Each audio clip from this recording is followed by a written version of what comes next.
ഇന്ന് സിനിമാ മേഖലയിൽ ഇന്നത്തെ സിനിമക്കാരെ സംബന്ധിച്ചിടത്തോളം ഒരു സിനിമ ചെയ്യുന്ന സമയത്ത് അതുമായി ബന്ധപ്പെട്ട് സമൂഹത്തിൽ ഒരു സന്ദേശം നൽകണം എന്നൊരു നിർബന്ധമുണ്ടോ, അതോ സിനിമ പ്യൂർലി ഒരു എന്റർടൈൻമെന്റ് തന്നെയാണോ, അതോ ചില സിനിമകൾ ഇതിൽ ഏതുമാകാമോ എന്നുള്ളതാണ്. അപ്പോൾ ഒരു തിരക്കഥാകൃത്ത് എന്ന നിലയിൽ അഭിലാഷ് പറഞ്ഞത്, അഭിലാഷ് ചെയ്തിട്ടുള്ള സിനിമകളിലെല്ലാം ഉള്ള ഒരു പാറ്റേൺ, അതിൽ നിന്ന് എന്തെങ്കിലും ഒരു സന്ദേശം ആൾക്കാരിലേക്ക് കൊടുക്കാനായിട്ട് സാധിക്കണം എന്നുള്ള ഒരാഗ്രഹം ആത്മാർത്ഥമായിട്ട് അദ്ദേഹത്തിനുണ്ട് എന്ന്. അപ്പോൾ പല സിനിമക്കാരും ചിന്തിക്കുന്ന ചില സിനിമകൾ വരുന്നത് പ്യൂർലി ഫിക്ഷൻ ബേസ്ഡ് ആയിരിക്കാം, അത് എന്റർടൈൻമെന്റ് വാല്യൂ മാത്രമായിരിക്കും. പക്ഷെ അദ്ദേഹം പറഞ്ഞതുപോലെ നമ്മളൊരു സന്ദേശം നൽകുക എന്ന രീതിയിലേക്ക്, അല്ലെങ്കിൽ ഒരു ലൈഫ് സ്റ്റോറി നമ്മുടേതായിട്ടുള്ള ഒരു പെർസ്പെക്റ്റീവിൽ പ്രസന്റ് ചെയ്യുന്ന സമയത്ത് ഉണ്ടാകാവുന്ന ഏറ്റവും വലിയൊരു ചാലഞ്ച് എന്ന് പറയുന്നത് അതൊരു പ്രൊപ്പഗൻഡ സിനിമയാണ് എന്ന രീതിയിലേക്ക് പറയപ്പെടാം. അതൊരു ബയോപിക് ആണെങ്കിൽ പോലും ആ രീതിയിലേക്കുള്ള ഒരു ആരോപണം ഉണ്ടാകാം. ഇപ്പോൾ മാളികപ്പുറം എന്ന സിനിമയാണെങ്കിലും വേണമെങ്കിൽ അതിലെ റിലീജിയസ് എലമെന്റ്സിനെ ഒക്കെ എടുത്തതിന് ശേഷം അതൊരു പ്രൊപ്പഗൻഡയാണ് എന്ന രീതിയിലേക്ക് പറയാം. കാരണം അതുമായി ബന്ധപ്പെട്ട ഒരു സാമൂഹ്യ രാഷ്ട്രീയ സാഹചര്യം അതിൽ പിന്നിലുണ്ട്.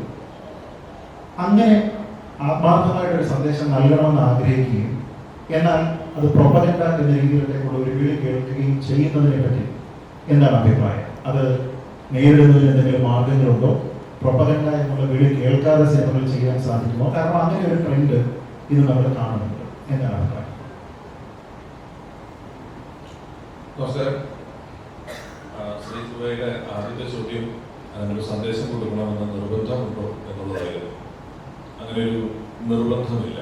അത് സിനിമ ചെയ്യുന്ന ആളുടെ വ്യക്തിപരമായ താല്പര്യമാണ്. എൻ്റെ സിനിമ കാര്യങ്ങളെ അതിജീവിച്ച് മുന്നിലേക്ക് പോകുന്ന ഒരു സാഹചര്യത്തിൽ, കാരണം ഒരു ടെലിവിഷൻ പരിപാടി പോലെയോ ഒരു ഡിജിറ്റൽ കണ്ടന്റ് പോലെയല്ലോ സിനിമ അതിനുവേണ്ടി ഒരു മന്ത്രിയുള്ള, അതിനുവേണ്ടി ഇന്ത്യയുടെ പ്രസിഡന്റ് കൊടുക്കുന്ന പുരസ്കാരങ്ങളുള്ള ഒരു കൊല്ലം ഏകദേശം 2000-2500 കോടിയിലധികം രൂപ ഇന്ത്യയിലൊട്ടാകെ വ്യാവസായികമായി ചിന്തിക്കപ്പെടുന്ന, വ്യവസായമായി പ്രഖ്യാപിക്കപ്പെട്ട ഒരു പ്രസ്ഥാനമാണെന്നിരിക്കെ അതൊരു നിർബന്ധമല്ല. അത് സൃഷ്ടാവിൻ്റെ, അതുണ്ടാകുന്ന ആളുടെ തീരുമാനത്തിൻ്റെ വിവേചനാധികാരത്തിൽപ്പെട്ട ഒരു കാര്യമാണ് ഒരു സന്ദേശം വേണമോ ഇല്ലയോ എന്നുള്ളത്. അതൊരു പ്രൊപ്പഗൻഡ സിനിമയാണ് എന്ന് പറയുക എന്ന് പറയുന്നതിനെ എതിർക്കാൻ പ്രത്യേകിച്ച് ഒരു വഴികളുമില്ല. അത് നമ്മൾ പറയുന്ന സന്ദേശങ്ങൾ വളരെ ഡയറക്റ്റ് ആകാതെ ഇരുന്നാൽ ചിലപ്പോൾ മനസ്സിലാകാതെ പോകും. ചിലപ്പോൾ നമ്മൾ ഉദ്ദേശിക്കാത്ത അർത്ഥതലങ്ങൾ നമ്മൾ പറഞ്ഞ കാര്യങ്ങൾക്ക് മറ്റൊരാൾക്ക് കണ്ടെത്താൻ സാധിക്കും. അതുകൊണ്ട് തന്നെ അത്തരത്തിലുള്ള ആരോപണങ്ങളെ പ്രതിരോധിക്കുക എളുപ്പമല്ല. അത് സിനിമയെന്നല്ല, നമ്മളൊരു വെറുതെ ഒരു വ്യക്തിയെ കണ്ടാലും അവൻ ഇന്നൊരുത്തനാണ് എന്ന് 10-20 പേര് ചുറ്റും നിന്ന് പറഞ്ഞാൽ, അവൻ്റെ നാട്ടുകാർ പറഞ്ഞാൽ, അവൻ്റെ ശത്രുക്കളൊക്കെ പറഞ്ഞാൽ കുറേയൊക്കെ അത് വരും. കാരണം ഇപ്പോഴും ഈ തീയില്ലാതെ പുകയില്ല എന്ന് പറയുന്ന പഴയ കാലത്താണ്. ഫോഗ് മെഷീൻ കണ്ടുപിടിച്ചിട്ടുണ്ട് നമ്മൾ. ശരിക്കും തീ വേണമെന്നില്ല പുക വരാൻ. ഞങ്ങൾക്ക് സ്റ്റേജിൽ ഇഷ്ടം പോലെ പുക, ഒരു തീയും ഇല്ലാതെ വരുന്ന ആൾക്കാരാണ്. പക്ഷെ തീയില്ലാതെ പുകയില്ല എന്ന് വിശ്വസിക്കുന്ന ഒരു വർത്തമാന കാലഘട്ടം ഇപ്പോഴും നിലനിൽക്കെ, പുരോഗമനം വാക്കുകളിൽ മാത്രമേ ഉള്ളൂ എന്നുള്ളതിരിക്കെ അത്തരത്തിലൊരു ആരോപണം വന്നാൽ, അല്ലെങ്കിൽ വരാതിരിക്കാൻ നമുക്കൊന്നും ചെയ്യാനില്ല. വന്ന ശേഷം വേണമെങ്കിൽ നമുക്കതിനെക്കുറിച്ചൊരു വിശദീകരണം കൊടുക്കാം. ആ വിശദീകരണവും എതിരെ നിൽക്കുന്നയാൾക്ക് സ്വീകരിക്കണം എന്ന നിർബന്ധം നമുക്ക് പിടിക്കാൻ പറ്റില്ല. അവനത് നിർബന്ധിക്കും, അവനത് സ്വീകരിക്കണമെന്നൊന്നുമില്ല. അപ്പോൾ അത് വരും. അതിനെ പ്രതിരോധിക്കാൻ വഴികളില്ല.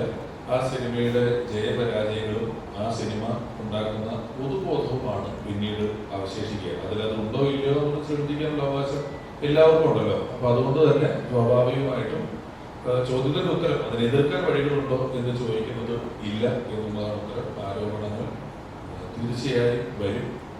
അങ്ങനെ ചെയ്യാവുന്നത് ഇതിന്റെ ഒരു ഏകീകരണം നടത്തിക്കൊണ്ട് നമ്മളത് സത്യത്തിൽ അങ്ങനെ ഒരു ഉദ്ദേശമോ ദുരുദ്ദേശമോ നമുക്കുണ്ടായിരുന്നു എന്ന് ആത്മപരിശോധന നടത്തുക എന്നുള്ളത് മാത്രമാണ്. അതിനപ്പുറത്തേക്കുള്ള ഗൗരവത്തിൽ സിനിമയെ ആരെങ്കിലും സമീപിക്കുന്നതായി ഞാൻ വിശ്വസിക്കുന്നില്ല. സിനിമയെ അങ്ങനെ അതിനപ്പുറത്തേക്കുള്ള ഒരു ഗൗരവത്തോടു കൂടി ആൾക്കാർ പരിഗണിക്കുന്നില്ല എന്ന് പറയുമ്പോൾ തന്നെ നമുക്കറിയാം, നമ്മുടെ സിനിമാ മേഖലയ്ക്ക് ഈ പറഞ്ഞതുപോലെ ഒരു മന്ത്രിയുണ്ട്. അതിന് ഗവേണിംഗ് ആയിട്ട് ഒരുപക്ഷെ ആക്ടർമാരുടെ സംഘടനകളുണ്ട്, ടെക്നീഷ്യൻസിന്റെ സംഘടനകളുണ്ട്, നിർമ്മാതാക്കളുടെ സംഘടനകളുണ്ട്, ക്രിയേറ്റീവ് ആൾക്കാരുടെ, ഡയറക്ടേഴ്സിന്റെ ഉൾപ്പെടെ സെൻസർ ബോർഡ്. ഈ സെൻസർ ബോർഡ് ചിത്രങ്ങൾ പരിഗണിക്കുന്ന സമയത്ത് നമുക്കറിയാവുന്ന ഒരു കാര്യം, ഏറ്റവും പ്രധാനമായിട്ട് ചില ട്രെൻഡുകൾ, ഉദാഹരണത്തിന് മദ്യം ഉപയോഗിക്കുന്ന ഒരു സീൻ ഉണ്ടാവുക, പുകവലിക്കുന്ന ഒരു സീൻ ഉണ്ടാവുക, ഇരുചക്ര വാഹനത്തിൽ ഹെൽമെറ്റ് ഇല്ലാതെ പോവുക, 4 ചക്ര വാഹനത്തിൽ സീറ്റ് ബെൽറ്റ് ഇടാതെ പോവുക.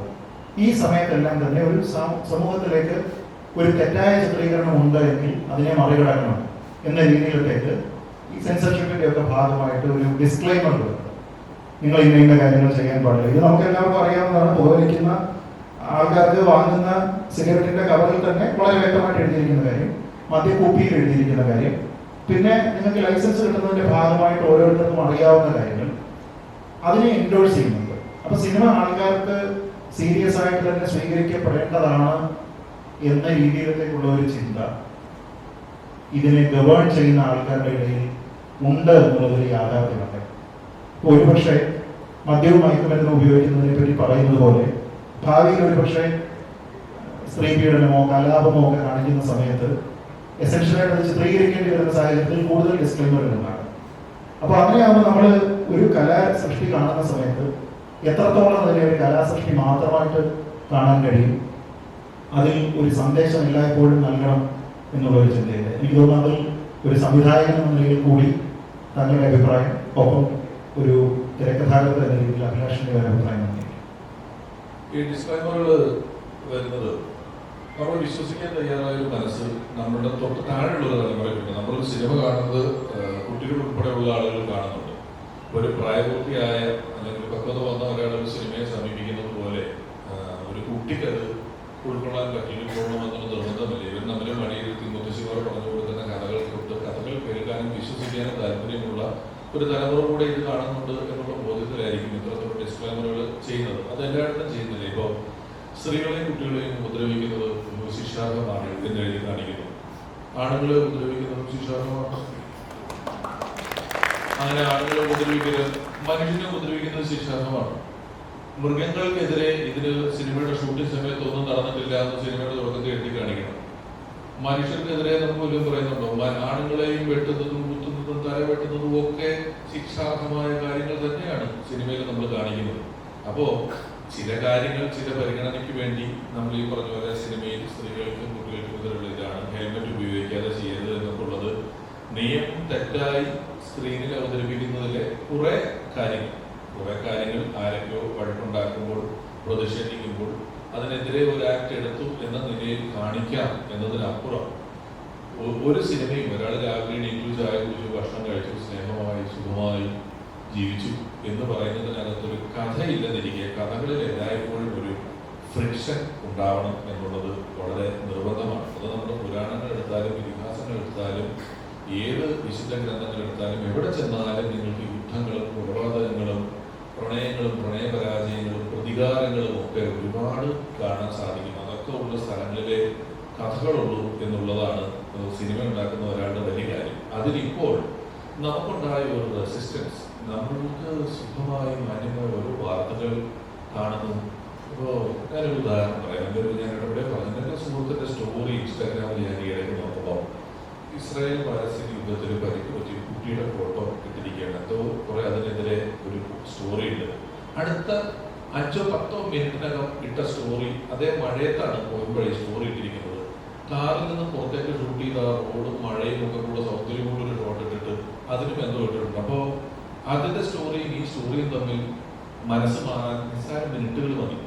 അപകടങ്ങളോ യുദ്ധത്തിന്റെ വാർത്തകളോ മരണങ്ങളോ ഒക്കെ കേട്ടാൽ വളരെ പെട്ടെന്ന് അതിൽ ഊരി പോരാൻ നമ്മുടെ മനസ്സിന് ഇപ്പോൾ കട്ടി വന്നു. അത്രയും ഡാറ്റാസ്, വാർത്തകൾ, യുദ്ധങ്ങൾ, കൊലപാതകങ്ങൾ ഡെയിലി കാണുന്ന നമുക്ക് ഈ റെസിസ്റ്റൻസ് വന്നപ്പോൾ സിനിമ നമ്മളിത് ഷൂട്ട് ചെയ്തതാണെന്നും ഇതൊക്കെ അഭിനയിച്ചതാണെന്നുള്ള ബോധ്യത്തോടു കൂടി വിശ്വസിക്കാൻ തയ്യാറായിട്ടാണ് തിയേറ്ററിൽ പോയിരിക്കുന്നത്.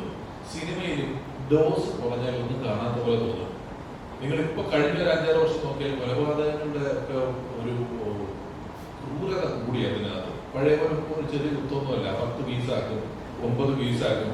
പ്രണയമാണെങ്കിൽ അതിൽ ചുംബനം വരെ എത്ര സർട്ടിഫിക്കറ്റ് കിട്ടാതിരിക്കാൻ പോകണോ അത്രയും സീനുകൾ പ്രണയത്തിൽ കാണിക്കാൻ പറ്റും, പ്രതികാരങ്ങളിൽ കാണിക്കാൻ പറ്റും. എല്ലാത്തിൻ്റെയും ഡോസ് വർത്തമാനകാല സിനിമയിൽ നല്ലോണം കൂട്ടിയിട്ടുണ്ട്. അത്ര കൂട്ടിയാലേ പ്രേക്ഷകൻ എന്തെങ്കിലും കണ്ടെന്ന് വിശ്വസിക്കുന്നുള്ളൂ എന്നുള്ളത് കൊണ്ടാണ് അത് കൂട്ടിയിരിക്കുന്നത്. അപ്പം ഈ നിഷ്കർഷകൾ സ്ക്രീനിൽ എഴുതുന്ന നിഷ്കർഷകൾ എന്ന് പറയുന്നത് നിയമത്തിനും ഗവൺമെന്റ് ഞങ്ങളിത് പറഞ്ഞിട്ടുണ്ട്. ഇപ്പോൾ കോമ്പൗണ്ടിൽ പാർക്ക് ചെയ്ത വാഹനങ്ങളിൽ തിയേറ്ററിന് ഉത്തരവാദിത്വമില്ല. വർഷം കഴിഞ്ഞു തിയേറ്ററുകാരുടെ ഉത്തരവാദിത്തം കഴിഞ്ഞല്ലോ എന്ന് പറഞ്ഞ പോലെ അവരുടെ ഉത്തരവാദിത്വത്തിൽ നിന്ന് അവർക്ക് മാറാൻ ഒരാൾ ചോദിച്ചാൽ അങ്ങനെ ഡിസ്ക്ലൈമർ വെച്ചിട്ടുണ്ടായിരുന്നല്ലോ, നിങ്ങൾ ക്യാമറ നിരീക്ഷണം എന്ന് പറഞ്ഞ പോലെ അവിടെയൊക്കെ നിയന്ത്രിക്കേണ്ടവർ അവരുടെ ഉത്തരവാദിത്തത്തിൽ നിന്ന് മാറാൻ കണ്ടെത്തിയ ഒരു ഉപാധി എന്നതിനപ്പുറം അങ്ങനെ എല്ലാ നിയമങ്ങളെയും തെറ്റിച്ചാൽ കല ഇല്ലാണ്ടാവും. കല നമുക്കൊന്നും ചെയ്യാൻ പറ്റാത്ത ഒരവസ്ഥയിലേക്ക് എത്തുമെന്നാണ് എനിക്ക് തോന്നുന്നത്.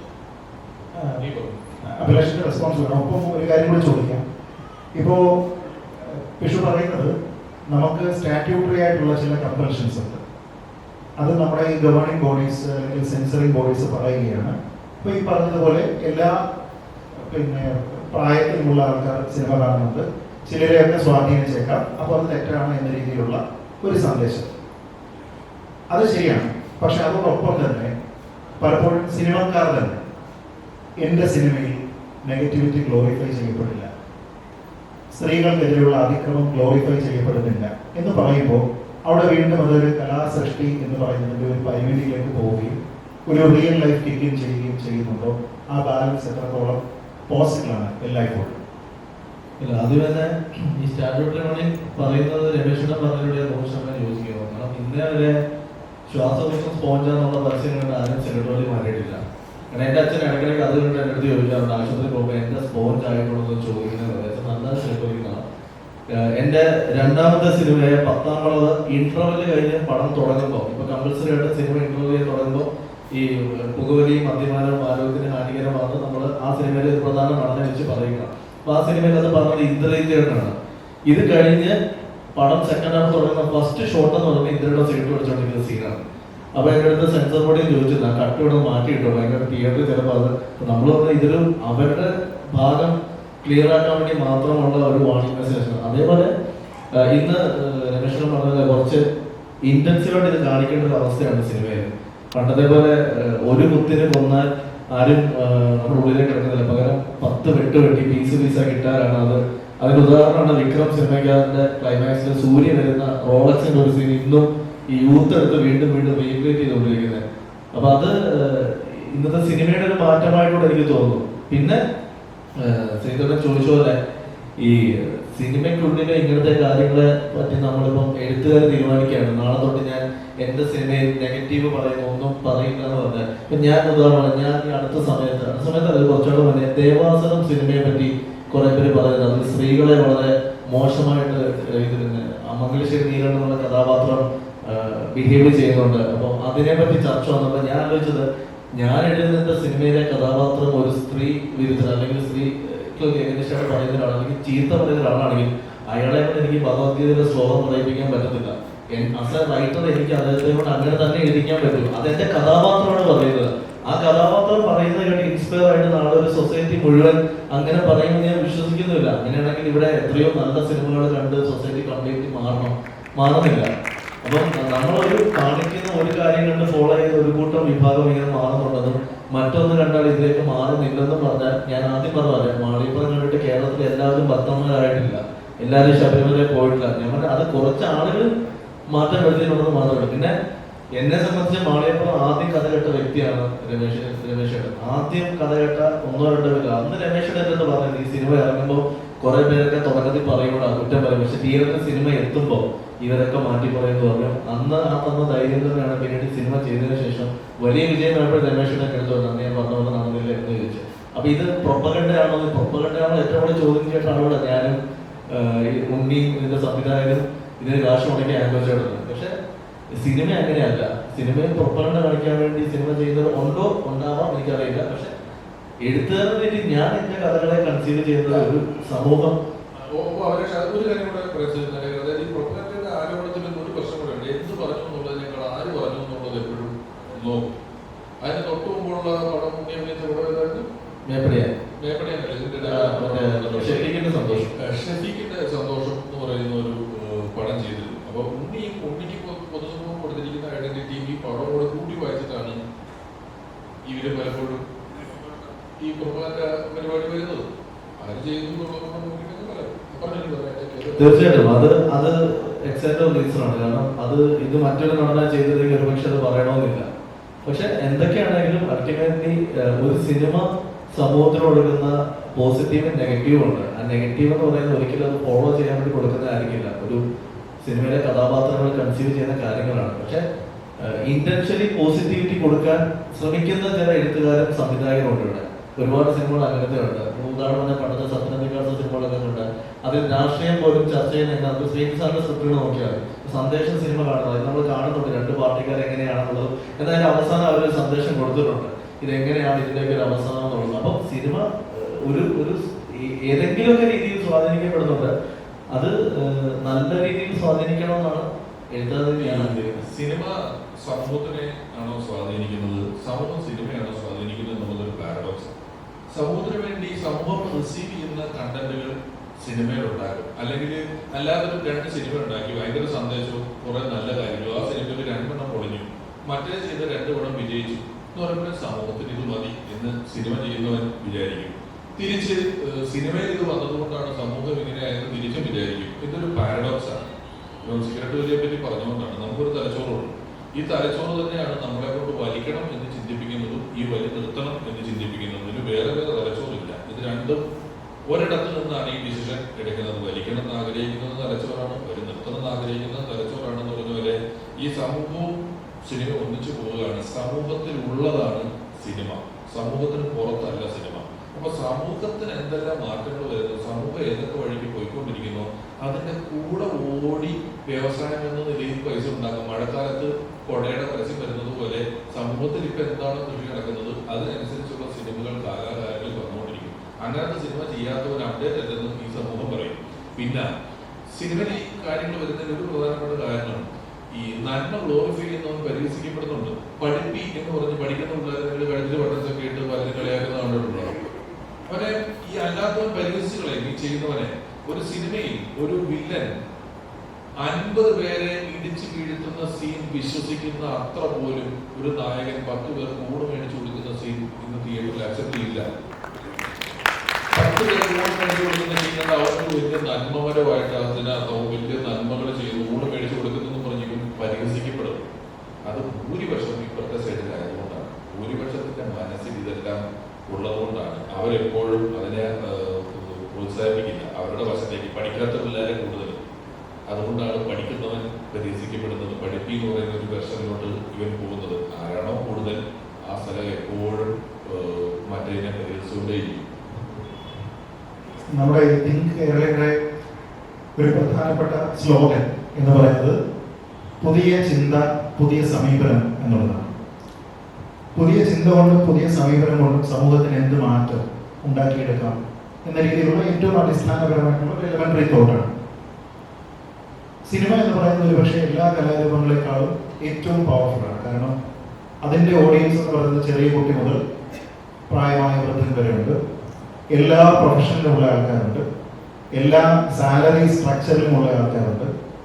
ഇവരുടെ എല്ലാവരുടെയും സംവേദനക്ഷമത ഒരു 2 മണിക്കൂർ 2.5 മണിക്കൂർ കലാസൃഷ്ടി കൊണ്ട് നമ്മൾ അളക്കുന്നു, എല്ലാവരെയും തൃപ്തിപ്പെടുത്തുന്നു. ഒരുപക്ഷെ ഒരു ഡോക്ടറെ കാണാൻ സമൂഹത്തിലുള്ള എല്ലാ തട്ടിലുള്ള ആൾക്കാർ വരുന്നത് പോലെ തന്നെ ആൾക്കാർ വരുന്ന ഒരു സ്ഥലം എന്ന് പറയുന്നത് തിയേറ്ററാണ്.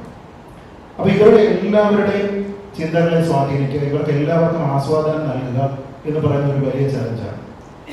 നമ്മൾ ഈ പൊതുചിന്ത പൊതു സമീപനം എന്ന് പറയുന്നത് പോലെ അത്തരത്തിൽ കാലത്തിന് ചേർന്ന രീതിയിലേക്കുള്ള ചില ചിന്തകൾ നൽകുന്നതിനും അത് പിന്നീട് സമൂഹത്തിലൊരു ഡിസ്കഷനായി മാറുന്നതിനും ടാബുവായി കരുതപ്പെടുന്ന ചില കാര്യങ്ങളെ അങ്ങനെയല്ല നമ്മൾ സ്വീകരിക്കേണ്ടത് എന്നുമുള്ള ഒരു മാറ്റം വരുത്താനായിട്ട് ഉതകിയിട്ടുള്ള സിനിമകൾ ലോകത്തെമ്പാടുണ്ട്, മലയാളത്തിലും ഉണ്ടായിട്ടുണ്ട്.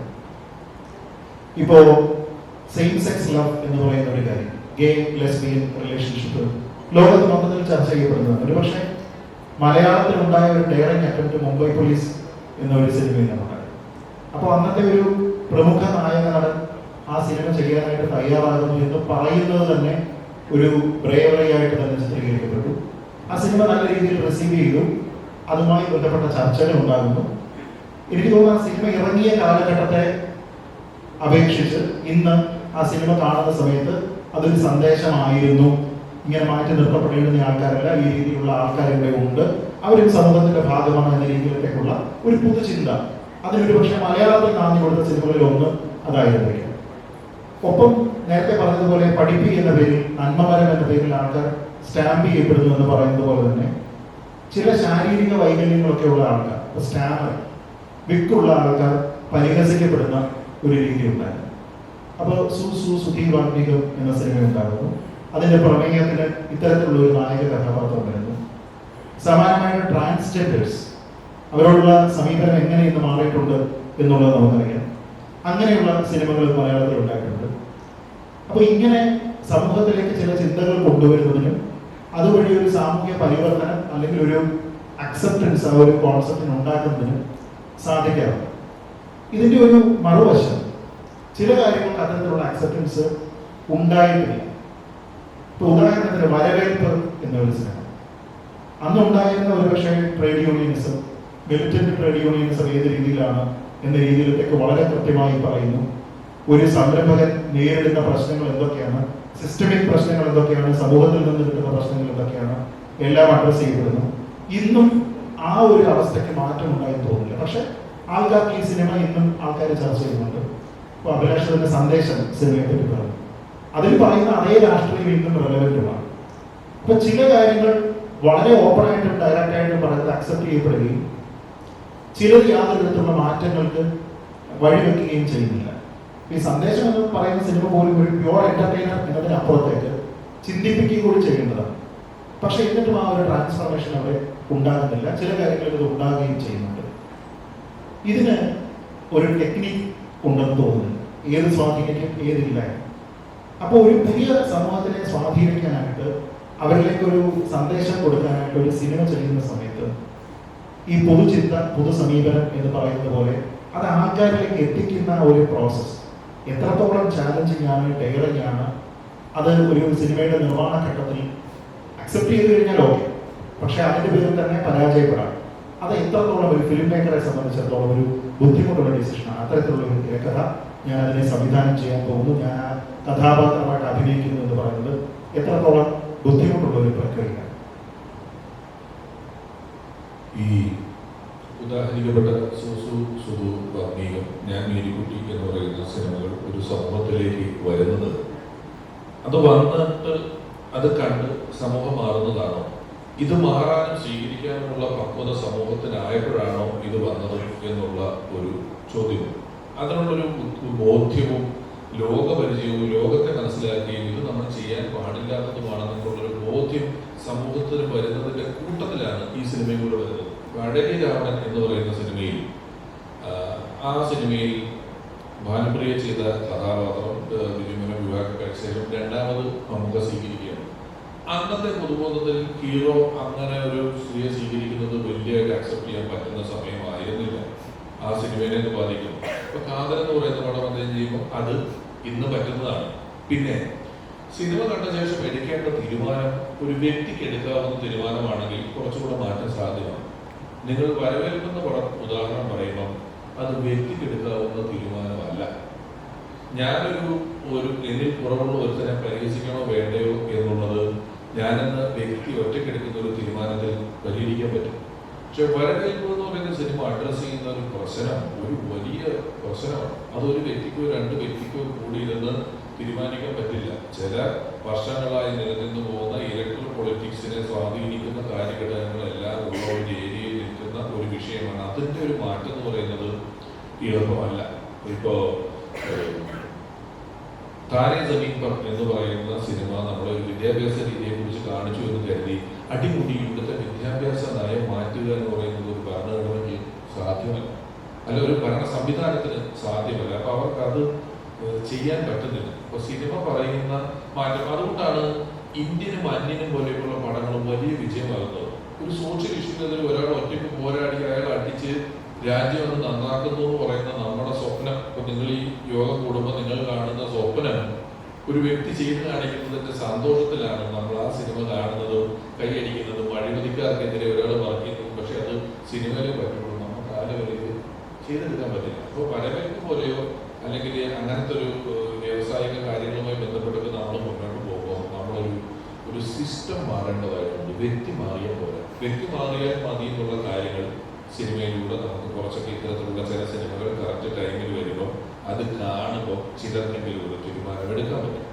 ഞാൻ ഇന്നത് കണ്ടപ്പോൾ ഞാൻ മോട്ടിവേറ്റഡ് ആയി, എനിക്ക് ആ സാധനത്തെ ഒന്ന് ഉപേക്ഷിക്കാം, അല്ലെങ്കിൽ ഞാനെങ്കിലും എനിക്കിങ്ങനെയൊക്കെ പറയാതിരിക്കാന്ന് പറ്റും. പക്ഷേ വലിയ മാറ്റങ്ങൾ ചെയ്യുക എന്ന് പറയുന്നത് വലിയ പാടാണ്, അതിന് വലിയ റിസ്ക് ഉണ്ട്. നിങ്ങൾ ചോദിച്ച ചോദ്യം അതാണ്. ഒരു സിനിമാക്കാരൻ എന്ന സിനിമയിൽ നിൽക്കുന്ന ആളെന്നുള്ള നിലയിൽ അത് ആലോചിക്കുമ്പോൾ ചെയ്യാൻ ഒരു നടനും നിർമ്മാതാവും ഒക്കെ കൂടെ റെഡിയാവണം. ഈ സ്വാധീനം ഉണ്ടാകുന്നതിന് കാരണം കൂടെ ആദ്യം പറഞ്ഞ കാര്യമുണ്ട്, സിനിമ സ്വാധീനിക്കുന്നു. അതിന് കാരണം എന്നെ അറിയാവുന്ന ആൾക്കാർക്ക് തന്നെയാണ് നിവിൻ പോളിയെ അറിയാവുന്നത്, തമിഴ്നാട്ടിലല്ല കേരളത്തിൽ. പക്ഷെ എന്തുകൊണ്ടാണ് അവർക്ക് വലിയ ഒരു പ്രതിഫലവും എനിക്ക് ചെറിയ പ്രതിഫലവും ചോദിച്ചാൽ എന്നെ കാണുന്നത് ചെറിയ സ്ക്രീനിലായതുകൊണ്ടാണ്. സിനിമയുടെ ഇമേജ് വളരെ വലുതാണ്. സിനിമ ഒരു സ്ക്രീൻ നിങ്ങൾ കാണുന്നതിന്റെ ഇമേജ് വലുതാണ്. വലിയ ഇമേജുകളോട് നമ്മുടെ തലച്ചോറിനും കണ്ണിനും ഒരു അട്രാക്ഷൻ ഉണ്ട്. അതുകൊണ്ടാണ് നിങ്ങൾ താജ്മഹൽ കാണാൻ പോകുന്നത്. ഇവിടെ അവിടെ വരെ പോയി ഇങ്ങനെ കണ്ണോണ്ട് കണ്ടിട്ട് പോരുക, അല്ലാണ്ട് അവിടെ നിന്നൊന്നും പൊട്ടിച്ചോണ്ട് വരാനൊന്നും പറ്റില്ല. ഒരു ബോധ്യമുണ്ട്. എന്തിനും കടല് കാണാൻ പോകുന്നത് അതുകൊണ്ടാണ്. ഈ വലിയ ഇമേജ് കാണുമ്പോൾ കിട്ടുന്ന ഒരു ഒരു സുഖമുണ്ട്. ആ സുഖം സമ്മാനിക്കാൻ സിനിമയ്ക്ക് സാധിക്കും. തിയേറ്റർ സ്ക്രീനിന്റെ വലിപ്പം നമ്മുടെ മനസ്സിൽ ഒരു സ്ക്രീനിലുള്ള ഒരു വിഷ്വൽ പതിയുന്നത് ആ വലിപ്പത്തിലായതുകൊണ്ടാണ് സിനിമ ആളുകളിൽ ഇമ്പാക്ട് ഉണ്ടാക്കുന്നതും ചിലരെങ്കിലും ചെറിയ തോതിൽ സ്വാധീനിക്കുന്നതും. തീർച്ചയായിട്ടും അതന്നെ, ഒരു കൂട്ടം ആളുകളെ ഒരുമിച്ച് മാറ്റാൻ കഴിയുന്നതല്ല സിനിമ. പക്ഷെ വ്യക്തികൾക്ക് സ്വാധീനം വരികയും വ്യക്തികൾ മാറുകയും ചെയ്യും. അതാണ് സന്ദേശം പോലുള്ള സിനിമകളും വരവേൽക്കുന്ന സിനിമകളും ഒരു കൂട്ടം അല്ലെങ്കിൽ ഒരു സിസ്റ്റം ഫോളോ ചെയ്യുന്ന ഒരു വലിയ മാറ്റം ഇവിടെ സംഭവിക്കാതിരിക്കുന്നത്. പക്ഷെ രമേശേട്ടൻ പറഞ്ഞ തന്നെ ഇപ്പം മേരിക്കുട്ടി എന്നുള്ള സിനിമ കണ്ടു കഴിയുമ്പോൾ ട്രാൻസ്ജെൻഡേഴ്സിനോടുള്ള കുറച്ച് പേരുടെയെങ്കിലും സമീപനത്തിൽ മാറ്റം വന്നിട്ടുണ്ടാവും. അല്ലെങ്കിൽ സുധീവാക്യം കാണുമ്പോൾ അങ്ങനെയുള്ളവരെ കളിയാക്കുന്ന അല്ലെങ്കിൽ അങ്ങനെ ചിന്തിച്ച് ഒരാൾക്കെങ്കിലും മാറ്റം സംഭവിച്ചിട്ടുണ്ടാവും. അങ്ങനത്തെ മാറ്റം സംഭവിക്കാറുണ്ട്. എനിക്ക് തോന്നുന്നത് ഏറ്റവും കൂടുതൽ ഈ മുതിർന്നവരെ കൂടുതൽ സിനിമ സ്വാധീനിക്കുന്നത് കുട്ടികളെയാണ്. ഉദാഹരണം രമേശേട്ടൻ തന്നെ സംവിധാനം ചെയ്ത പഞ്ചവടം എന്ന ഒരു സിനിമയാണ്. ഈ സിനിമ ഇറങ്ങിയിട്ട് എൻ്റെ മൂത്ത കൊച്ചിനെ കിഴിഞ്ഞ വാങ്ങിച്ചു കൊടുക്കേണ്ട അവസ്ഥ ഉണ്ടായിട്ടുണ്ട്. കാരണം അത് ആ കുട്ടികൾ ഉണ്ടാക്കിയ സ്വാധീനം ഈ വീട്ടിൽ വളർത്തണം. ഇതിന്റെ ഒരു അദ്ദേഹം അത് പ്രസന്റ് ചെയ്ത രീതി കുട്ടികളെ ഭയങ്കര അട്രാക്ട് ചെയ്തു. ഞാൻ മുന്നേ പറഞ്ഞ തന്നെ ശബരിമലയിൽ ചെറിയ പെൺകുട്ടികളും കുട്ടികളും കൂടുതലായി പോകാൻ സാധിച്ച ഒരു സിനിമ ഞാൻ ചെയ്തിട്ടുണ്ടെങ്കിൽ അതിന്റെ കാരണം അത് കുട്ടികളെ സ്വാധീനിച്ചുകൊണ്ടാണ്. വലിയവരെ എത്രത്തോളം സ്വാധീനിച്ചതറിയില്ല എന്ന് പറയുന്നത് ഈ വ്യക്തികളെ സ്വാധീനിക്കുന്നത് പലപ്പോഴും സിനിമയിൽ സംഭവിക്കാറുണ്ട്. ഒരു വ്യക്തിക്ക് മാറ്റം സംഭവിക്കും. പക്ഷെ ഒരു കൂട്ടം സമൂഹത്തെ മാറ്റാൻ പറ്റുമായിരുന്നെങ്കിൽ സത്യനന്ദിക്കാട് സാറിന്റെ സിനിമകൾ മാത്രമോട് ഓടിയാൽ മതി, കേരളം എന്നെ നന്നായത്. അങ്ങനെ ഒരു സംഭവം സംഭവിക്കാറില്ല. പക്ഷെ ഇപ്പൊ ഈ തിങ്ക് കേരളം നിങ്ങൾ 2047 കാണാൻ പോകുന്ന ചില വിഷൻസിന് ഒരു പക്ഷെ കേരളത്തിലെ വലിയ മാറ്റങ്ങളില്ല, ഈ മുന്നോട്ട് ചിന്തയിൽ അതൊക്കെ ഉണ്ടാവാം. അതിൽ സിനിമയിൽ പ്രധാനപ്പെട്ട പങ്ക് വഹിക്കും. ഇപ്പൊ സിനിമ രമേശേട്ടൻ സിനിമ ചെയ്യുന്നതാണ്, ഞാൻ ചെയ്യുന്നതോ ഞങ്ങൾ ചെയ്യുന്ന സിനിമകൾ സമൂഹത്തെ നന്നാക്കാൻ വേണ്ടി സിനിമ ചെയ്യുന്നില്ല. പക്ഷെ സിനിമയിലെ ചില കഥാപാത്രങ്ങളിലൂടെ ഞങ്ങൾ കമ്മ്യൂണിക്കേറ്റ് ചെയ്യാൻ ശ്രമിക്കും. ഇവിടെ ഇങ്ങനെയൊക്കെ സംഭവിച്ചാൽ മാറ്റങ്ങൾ വരും എന്ന്. അത് ഒരാൾക്കെങ്കിലും മാറ്റം സംഭവിച്ചാൽ അതാണ് ഞങ്ങളുടെ വിജയം. അതിനുവേണ്ടി ശ്രമിച്ചുകൊണ്ടിരിക്കും. നമുക്കറിയാവുന്നതുപോലെ ഇവിടെ തന്നെ ഒരു കമ്മിറ്റ്മെന്റ് എന്ന രീതിയിൽ അല്ലെങ്കിൽ അദ്ദേഹത്തിന്റെ ഒരു എക്സ്പീരിയൻസിലേക്ക് ഒരു റെട്രോസ്പെക്ഷൻ നടക്കുന്ന സമയത്ത് ശ്രീ അഭിലാഷ് തന്നെ പറഞ്ഞതുപോലെ അദ്ദേഹത്തിന്റെ സിനിമകളിൽ സമൂഹത്തിന് എന്തെങ്കിലും നൽകാനായിട്ട് ബോധപൂർവമാണെങ്കിലും അല്ലെങ്കിലും ഒരു ശ്രമം ഉണ്ടായിട്ടുണ്ട്. അതേപോലെ തന്നെ ഒരു സിനിമക്കാരൻ എന്നുള്ളത് മാത്രമല്ല, ഒരു കലാകാരൻ എന്ന നിലയ്ക്ക് തനിക്ക് സമൂഹത്തിനോട് ഒരു പ്രതിബദ്ധതയുണ്ട് എന്ന തിരിച്ചറിവിന്റെ പേരിൽ തന്റെ സ്കിറ്റുകളിൽ ഉപയോഗിക്കുന്ന ചില പദപ്രയോഗങ്ങൾ ബോഡി ഷേമിങ്ങുമായി ബന്ധപ്പെട്ട് ഒരു കാലത്ത് ആൾക്കാർ കൈയടിച്ച് സ്വീകരിച്ചിരുന്ന പല തമാശകളും ഇനി ഉപയോഗിക്കില്ല, അത്തരത്തിലുള്ള തമാശകൾ ഉപയോഗിക്കേണ്ടുന്ന കാലഘട്ടമല്ല ഇനിയുള്ളത്, പണ്ട് ചെയ്തിരുന്നത് തെറ്റാണ്, അത് ആ കാലഘട്ടത്തിൽ സ്വീകരിക്കപ്പെട്ടെങ്കിലും എന്ന തിരിച്ചറിവോടുകൂടി അത്തരത്തിലുള്ള തമാശകൾ പാടെ ഉപേക്ഷിച്ച ഒരു കലാകാരനാണ് ശ്രീ രമേഷ് പിഷാരടി. അപ്പൊ അങ്ങനെ നമ്മൾ നോക്കിക്കഴിഞ്ഞാൽ ഒരു കലാകാരൻ സമൂഹത്തിൽ നിന്ന് കാര്യങ്ങൾ ഉൾക്കൊള്ളുന്നുണ്ടോ, സമൂഹത്തിലെ കലാകാരൻ കോൺട്രിബ്യൂഷൻ നൽകുകയാണോ എന്ന് പറഞ്ഞത് ഈ പറഞ്ഞതുപോലെ ഒരു പാരഡോക്സ് എന്നതിനേക്കാളും പരസ്പര പൂരകമാണ്, കോംപ്ലിമെന്ററി ആണ് എന്ന രീതിയിലേക്ക് കരുതാൻ കൂടിയാണ് ഞാൻ ആഗ്രഹിക്കുന്നത്. ഈ രണ്ട് കലാകാരന്മാർക്കും നിറഞ്ഞ കൈയടി. ഇനി ഇവരോട് ചോദ്യങ്ങൾ നിങ്ങൾക്ക് ചോദിക്കാം.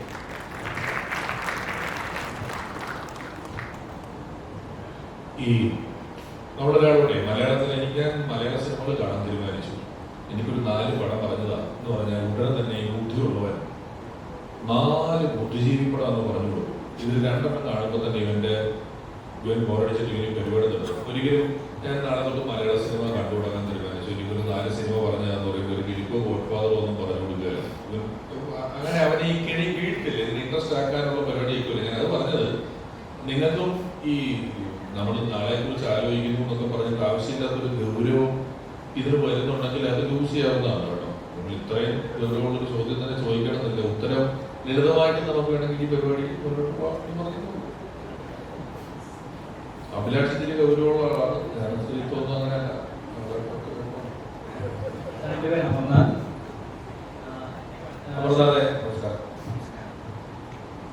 ഹലോ.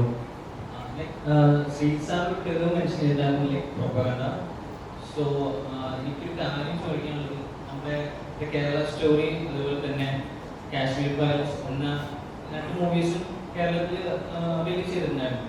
പക്ഷെ അതിനുശേഷം ധാരാളം എക്സ്പെക്ടേഷൻസ് ഒരു പെർട്ടിക്കുലർ കമ്മ്യൂണിറ്റിയെ ടാർഗറ്റ് ചെയ്തിട്ടാണ് ഈ 2 മൂവീസും റിലീസ് ചെയ്തത് എന്നൊരു ടേമിൽ കുറെ ജിറ്റേഷൻസ് അതുപോലെ ഇഷ്യൂസ് കേരളത്തിൽ ഉണ്ടായിട്ടുണ്ടായിരുന്നു. എൻ്റെ ക്വസ്റ്റ്യൻ എന്താണെന്ന് വെച്ച് കഴിഞ്ഞാൽ, നമ്മുടെ രാഷ്ട്രീയം സിനിമാ ഫീൽഡിനെ സ്വാധീനിക്കുന്നുണ്ടോ എന്നായിരുന്നു. ആരോടാണ് ചോദ്യം?